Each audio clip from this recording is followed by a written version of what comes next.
almost vulgar statement on my part. It is a fact that most of the corrupt come from the OBCs and the scheduled castes and now increasingly scheduled tribes. And as long as this is the case, Indian Republic will survive.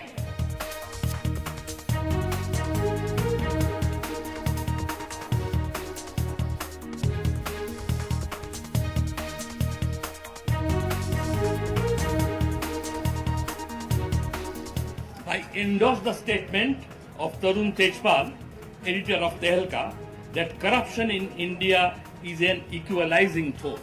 I also said that people like me or Richard Sorabji, if we want to be corrupt, I can send his son to Harvard, giving him a fellowship and an allowance fellowship, and he can send my daughter to Oxford.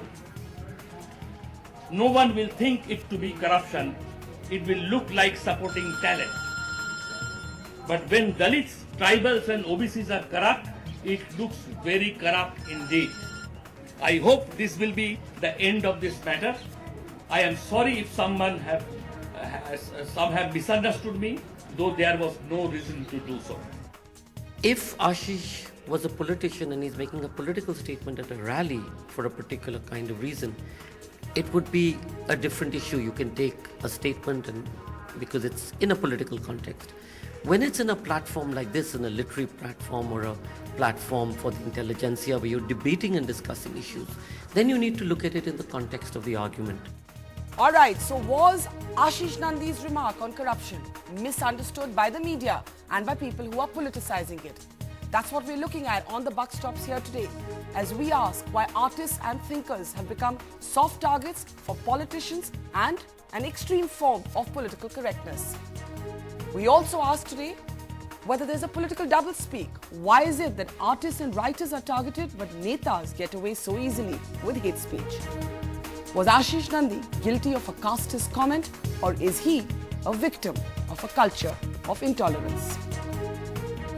Welcome to the Buck Stops here. How did it happen that one of India's most respected social scientists, known for his liberal views, his outspoken positions and his fearless individualism, but also for never ever having a casteist bone in his body, today stands accused by some of having made a casteist comment at the Jaipur Literature Festival?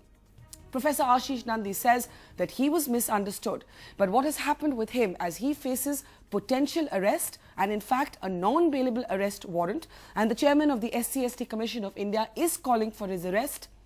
What is the larger message behind this controversy?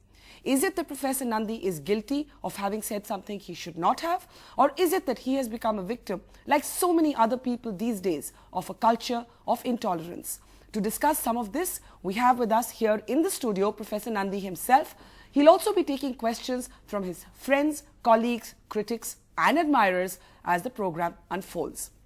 Professor Nandy, we did hear your clarification, and it is quite clear to me that your remarks were made in a context. And that context was that when you were on a panel called the Republic of Ideas at the Jaipur Literature Festival, Tarun Tejpal, senior journalist, made a comment about corruption being an equalizing force.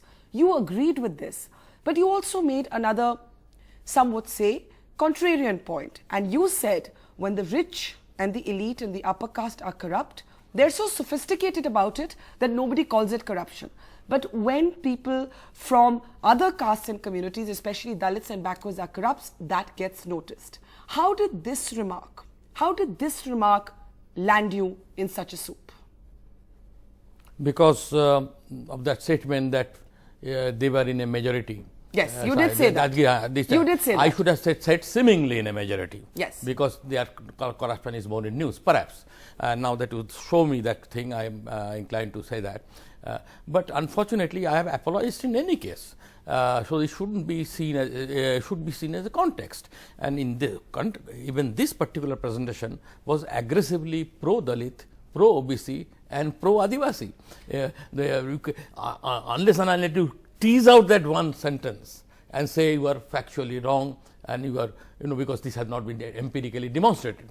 though I have a feeling that probably I will not be shown wrong, if you count the number of ticketless travelers and so on and so forth, who with a bribe get away, and the second class compartments of trains or the terrace of the of railway trains and so on and so forth. There are many such cases. If you take into account the young urchins who sell tickets in the black outside cinema halls.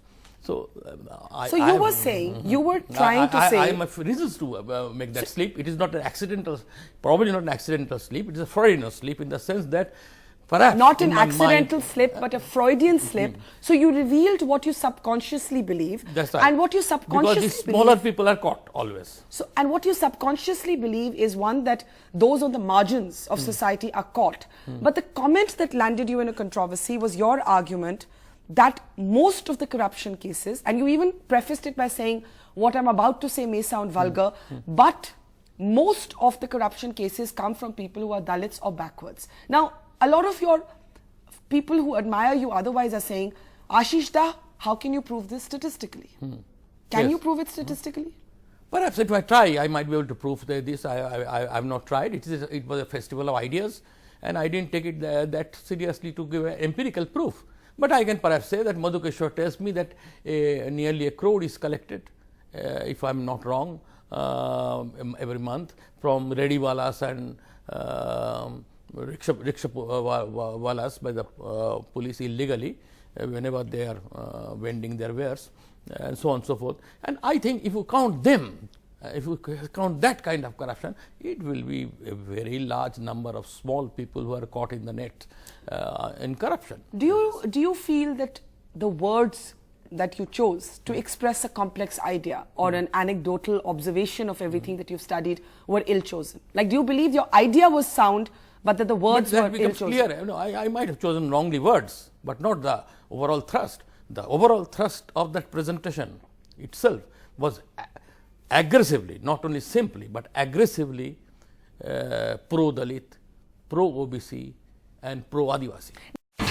India's #1 news app just got even better. Download NDTV's new app. Fully optimized for retina display. Full screen view. Faster response time. And Sudoku. NDTV's new iPad app. Download now.